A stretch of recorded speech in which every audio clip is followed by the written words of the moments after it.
ये एक्चुअली ये तो मतलब प्रैक्टिस में रोज़ ही होता है, हर कोई आके यही बोलता है कि ये तो डॉक्टर दूध के दांत है, ये तो गिर जाएंगे, इसको क्यों करना ठीक। तो फिर यही क्वेश्चन आता है, आपको क्या लगता है कब टूटेगा? आपको लगता है कि अभी मतलब 2 साल का बच्चा है, कैविटी लग गई है, दांत पूरा ख़त्म हो गया है, दर्द हो रहा है, तो व्हाट एग्जैक्टली मतलब आई एम आस्किंग यू कि व्हाट डू यू थिंक कि कब गिरेगा ये टूथ?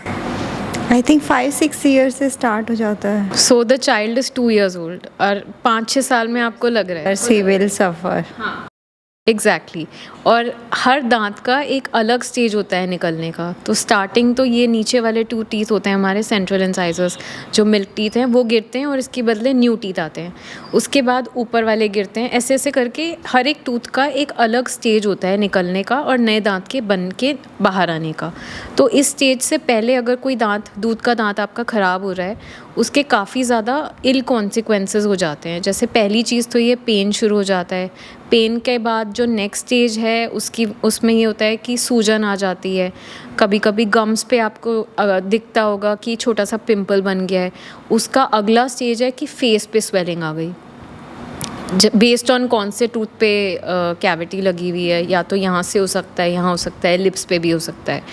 अब इन चीज़ों की वजह से आपकी बॉडी पे भी असर पड़ता है। जैसे अगर बहुत दर्द हो रहा है दांत में तो बच्चा रात रात तक सो नहीं पाता। दांत का दर्द यूजुअली रात में बहुत ज़्यादा बढ़ जाता है, तो द चाइल्ड और दांत का दर्द मुझे ऐसा लगता है सबसे खराब वाला होता है। लाइक तो इमेजिन दांत में दर्द है, बच्चा सोया नहीं है, रात रात भर सो नहीं रहा है बच्चा। उसके बाद उससे जो है आपके जो हार्मोन्स बनते हैं बॉडी में, ग्रोथ हार्मोन्स, उसमें थोड़ा सा इंटरप्शन आ जाता है। तो इसके चक्कर में क्या होता है कि iron deficiency anaemia is also a consequence. Vitamin D की डेफिशिएंसी हो जाती है। अब अगर आपके दांत में दर्द है तो आप खाना भी उस टाइप का ही खाओगे। कई बच्चे जो होते हैं बिल्कुल सॉफ्ट फूड खाते हैं, एम्प्टी कैलोरीज होती हैं जिनमें, तो या तो उनका वेट कम होगा, अंडर वेट होंगे, या तो उनका वेट बहुत बढ़ जाएगा। ओबेसिटी और माल न्यूट्रिशन दोनों के ऑप्शंस होते हैं, मतलब दोनों हो सकता है। एंड ओवरऑल फिर ये होता है कि क्योंकि दिन में रात को बच्चा सो नहीं रहा है तो दिन में स्कूल में जाके the child is sleepy the whole time. फिर स्कूल से कंप्लेंट्स शुरू हो जाती हैं कि बच्चा आपका कॉन्सेंट्रेट नहीं कर रहे हैं, so your studies also effect.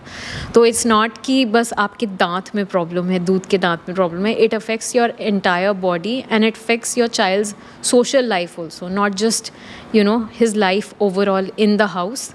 आपका जो स्कूल का परफॉर्मेंस है वो भी अफेक्ट होता है। इसके अलावा जो एक और कॉमन चीज़ है जो मैं देख रही हूँ आजकल में, कि जो परमानेंट टूथ है ना, बड़ा वाला जो दांत है वो आ जाता है, बट दूध का दांत वहीं का वहीं है। तो this is called shark teeth syndrome, क्योंकि शार्क्स के 2 सेट्स ऑफ टीथ होते हैं। तो ये आजकल बहुत कॉमन हो रहा है। तो फिर क्या करना पड़ता है कि वो मिल्क टूथ को निकालना पड़ता है, क्योंकि फिर वो निकलेगा नहीं तो पीछे वाला टूथ अपनी पोजीशन पे आएगा नहीं। तो ये इस चीज़ की वजह से हो रहा है क्योंकि अभी जो हमारा डाइट है उसमें कोई टेक्सचर नहीं है, एवरीथिंग इज़ सॉफ्ट। बच्चे को ज़्यादा दांत यूज़ ही नहीं करने पड़ते, चू नहीं करते, तो उसके चक्कर में आपका मिल्क टूथ वीक ही नहीं होता और न्यू टूथ रेडी है तो वो कहीं ना कहीं से निकलेगा, तो वो पीछे से आ जाता है। तो ये भी एक कॉमन चीज़ है। इसके अलावा थंब सकिंग हो गया और माउथ ब्रीदिंग हो गई, टंग थ्रस्टिंग हो गई, ये सारी चीज़ें भी बहुत कॉमन हैं।